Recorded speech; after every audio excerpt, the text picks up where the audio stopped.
بسم اللہ الرحمن الرحیم۔ علم النحو سبق نمبر 14 اور جملہ کی ذاتی اور صفاتی اقسام فصل ہے اور دوسرا فصل ہے۔ اس پر ہم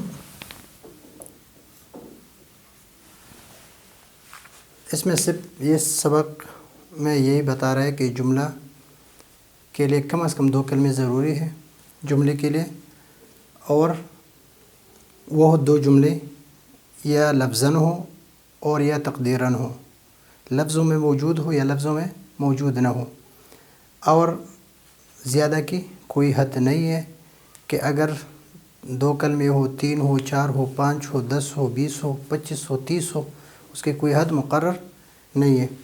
اس طرح قرآن کریم کے 10ویں پارے میں جو آیت ہے اس میں ایک مبتدا ہے، یعنی اسم انّا ہے، اور ایک خبر انّا ہے، اور وہ تقریباً 100 سے یا 50 60 70 تقریباً تک کلمات ہیں اس میں۔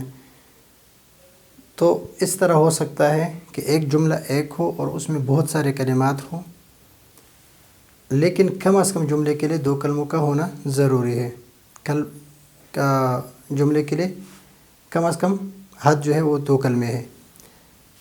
تو جب 2 کلمے کے ہم نے کہا تو ضربہ زیدن، ضربہ فعل اور فاعل، جملہ فعلیہ خبریہ۔ لیکن یہاں پر اضرب جو ہے یہ ایک کلمہ ہے، اضرب تو مار، تو یہ ایک کلمہ نہیں ہے، بلکہ اس میں آپ جس کو کہہ رہے کہ مار، تو انتا ضمیر یہاں پر مستتر ہے، انتا، اس لیے کہ اضرب کا مطلب یہ ہوتا ہے کہ تو مار، تو کا معنی کیا ہے؟ انتا، اور مار اضرب تو مار، تو انتا ضمیر جو ضمیر ہوتا ہے اس میں انتا وہ پوشیدہ ہوتا ہے، وہ ظاہر نہیں ہے، تقدیراً ہے، یعنی ظاہر لفظوں میں موجود نہیں ہے بلکہ پوشیدہ ہے۔ تو کلمے کے لیے جملے کے لیے 2 کلموں کا ہونا ضروری ہے، 2 کلمے، مثلا ایک کلمہ یہ اور ایک یہ، لیکن اضرب میں ایک کلمہ ہے، دوسرا کلمہ پوشیدہ ہے۔ اس کے لیے پھر بھی 2 کلمے اس سے بن سکتے ہیں، اس لیے کہ اضرب مفعول اس کے لیے آپ بنا سکتے ہیں، اضرب زیدن۔ لیکن اگر ایسا جملہ ہو کہ جہاں فعل لازم ہو، فعل لازم ہو، مثلا قم، کھڑا ہو، اجلس، بیٹھ جاؤ، تو یہاں پر اس کے لیے مفعول کی ضرورت نہیں ہے، اس لیے کہ فعل لازم اس کو کہتے ہیں کہ جس کو مفعول، جو فعل فاعل پر تام ہو اور مفعول کی ضرورت نہ ہو، اس کو فعل لازم کہتے ہیں، اور جو فعل فاعل پر تام نہ ہو بلکہ اس کو مفعول کی ضرورت ہو تو اس کو کہتے ہیں فعل متعدی۔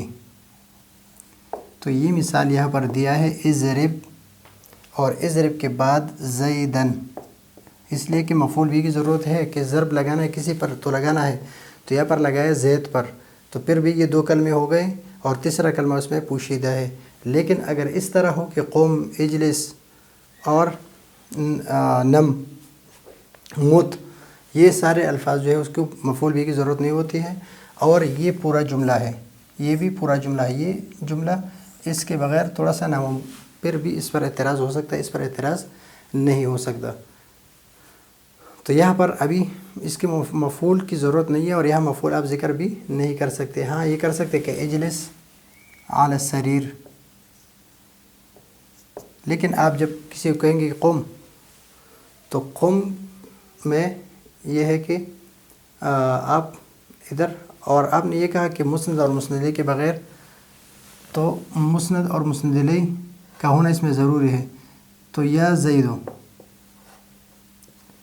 یا زیدو یہ حرف ہے اور یہ اسم ہے، اور حرف اور اسم سے جملہ نہیں بن سکتے، تو حرف اور اسم سے جملہ کا نہ بننا، یہاں یا جو ہے یہ قائم مقام ادعو ہے، کس کے ہے؟ قائم مقام ادعو، اور ادعو کیا ہے؟ یہ فعل ہے، فعل و فاعل واحد متکلم۔ تو اس طرح کے جملے جو ہے یہاں پر جو زید ہے اضرب، تو ضرب کو کسی کو تو ضرب لگانا ہے، تو اضرب زیدن یا اضرب اگر اکیلا کہا جائے تو پھر صحیح ہے، لیکن اجلس اور قم میں اگر اس طرح کہا جائے تو یہ زیادہ بہتر ہوگا۔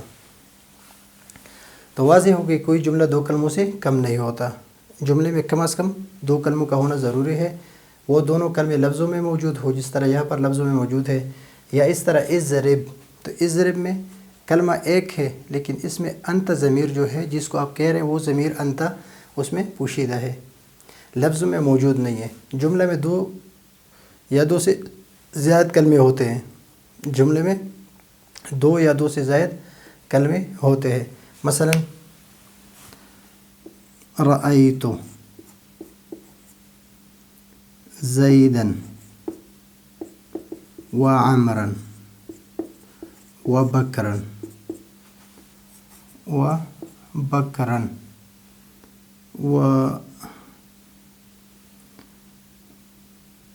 رأيت زيدا وعمرا وبكرا وفلانا في الحديقة وقت المساء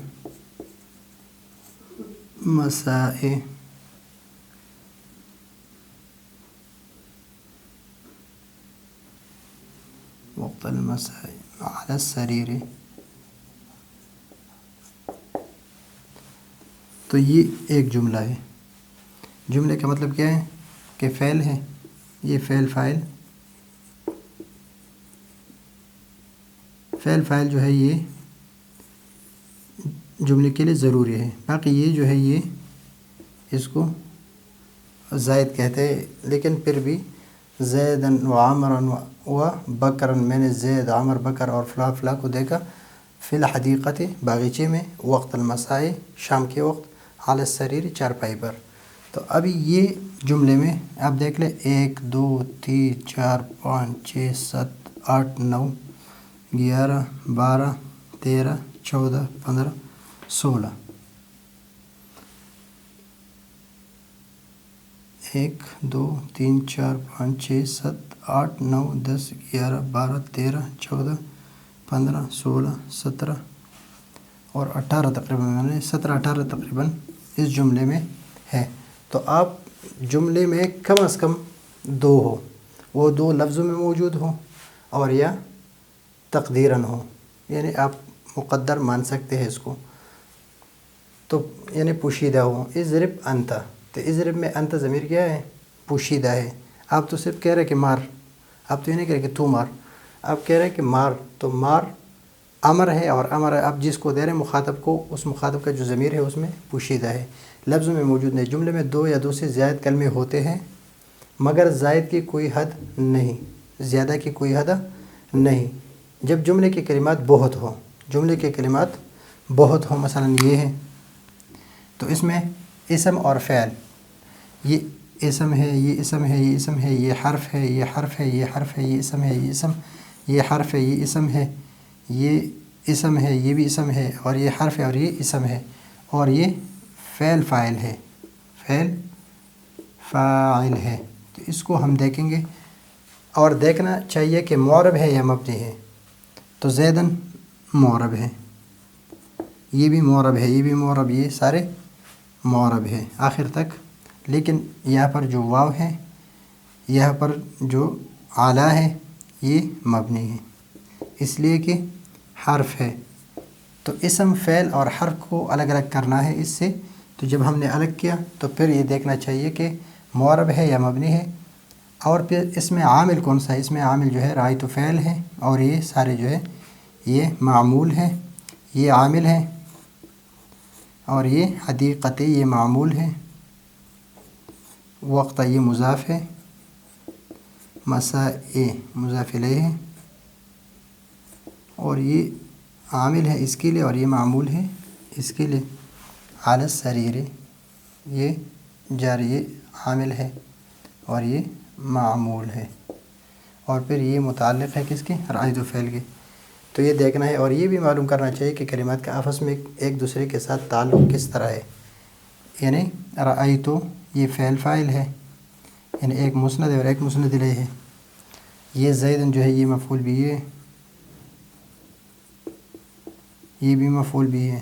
یہ فی الحقیقت یہ ظرف ہے، جار مجرور ہے. اور وقت المساء یہ بھی ظرف ہے. علی السریر یہ جار مجرور متعلق ہے رأیت فعل کے. پھر اس میں مسند اور مسند کو دیکھنا ہے کہ مسند رأیت فعل جو ہے فعل یہ مسند ہے اور فاعل یہ مسند الیہ ہے.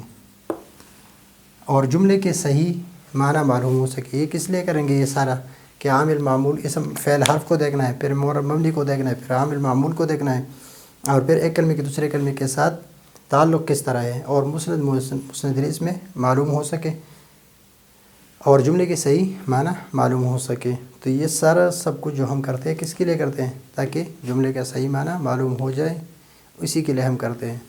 تو یہ ہے آج کا ہمارا سبق. اگلے سبق کے لیے اجازت چاہتے ہیں. اللہ حافظ.